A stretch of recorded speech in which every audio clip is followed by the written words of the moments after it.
I know for sure that I was chasing heaven.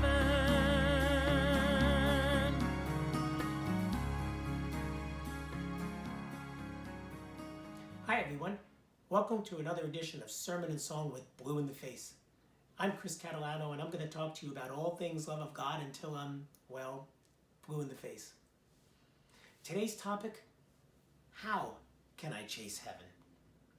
For the past several editions of Sermon and Song, we've been speaking about the whole idea of chasing heaven as a metaphor for how we search for God in our lives and the many things that make our search come to life.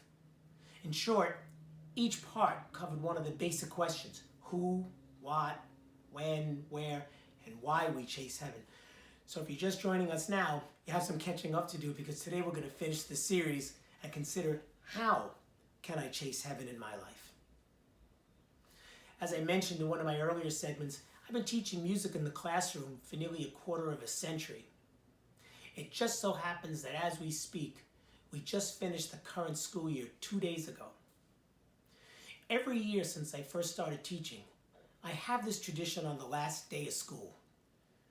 I go to a spot in the building and I find a window that overlooks the front of the school and I jump out. Just kidding. Although some years in the classroom could be like that. Anyway, I find a window that overlooks the front of the school where all the buses are lined up. Then the final bell rings, and I wait for the magic to begin. From my perch, I watch all the students coming out of the building as they head toward their buses, many who are running with excitement. I reflect on the many students I recognize, and I thank God for the opportunity that I was given to teach them and to have them in my life. And as the buses quickly whisk the kids away, I also say a prayer of protection over them, that the Lord will bless them and bring each of them back to us safely in September. As the scene morphs into a serene silence, it's always a bittersweet moment for me. Joy for what lies ahead, sad for what's ended. Watching this scene year after year has become a real ritual for me. And I'm sure it's because it takes me back to my childhood and those last days of school where I would just feel all the joy of anticipation pulsating through my spirit as I headed off for summer vacation. The last day of school was such an innocent and joyful time for a child. And it was no different for us when we were young. I think all of this is related to how we can chase heaven as we come to the end of our Chasing Heaven series. Let's first consider the words of Jesus. At that time, the disciples approached Jesus and said, "Who is the greatest in the kingdom of heaven?" He called a child over, placed it in their midst, and said, "Amen, I say to you, unless you turn and become like children, you will not enter the kingdom of heaven. Whoever humbles himself like this child is the greatest in the kingdom of heaven. And whoever receives one child such as this in my name receives me." I think how we can chase heaven is as complex and as simple as becoming like a child. Note that Jesus doesn't tell us to become childish, but to become like a child. Think of the innocent way that children routinely look at the world. Children have the most vivid imaginations, the most loving hearts, show tremendous loyalty, seem to forgive better than we adults do, and have a joy and innocence that allows them to see in ways that we learn to forget. They are often unbiased and untouched by the prejudices that we learn to cultivate in our hearts. In fact, I wonder if that's why the Blessed Mother so often seems to appear to children throughout history. Maybe it's because she knows they'll be able to receive her message with an unbiased and unfiltered welcome and acceptance. As we get older, so many times we seem to lose this ability as something of the divine innocence within us gets lost in the translation of maturation. Sometimes we become jaded, hardened, and worn down. I suppose the suffering we see and endure may play a role in that eroding away of our childlike innocence. But why can some people endure suffering and not become bitter? I believe it's a choice we make. I think of my mom, who lost her mother when she was only 6.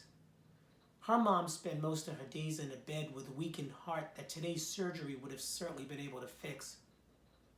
The way my mom tells the story, she was playing down in the courtyard of the apartment building they lived in, and another child came up to her and told her the devastating news by saying, "Ha ha, your mother died."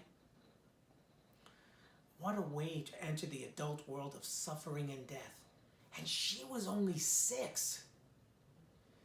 Yet in spite of all of that, she never became bitter. And all who know her today know her as a very warm, loving, and caring person of great faith. So it seems that Jesus unlocks the secret for us on how we need to chase heaven. The challenge is to live in our adult world with the loving heart of a child. And when you do, you see the things of God that you may have put aside a long time ago when you exchanged your childhood toys for adult worries.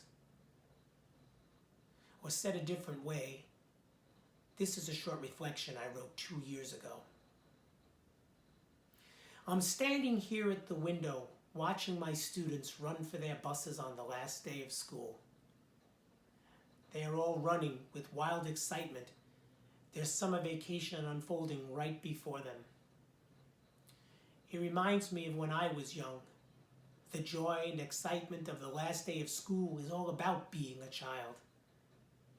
When we get older, we learn that we can't run for everything. We have to take our time, lest we trip and fall. This is an important part of the maturing process.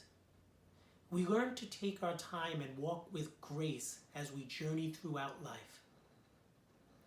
The secret to happiness, however, is to learn how to walk through life while carrying the spirit of the running child within us. So that concludes our 6-part series. Now run off and play. It's time to chase some heaven. I know for sure that I was chasing heaven.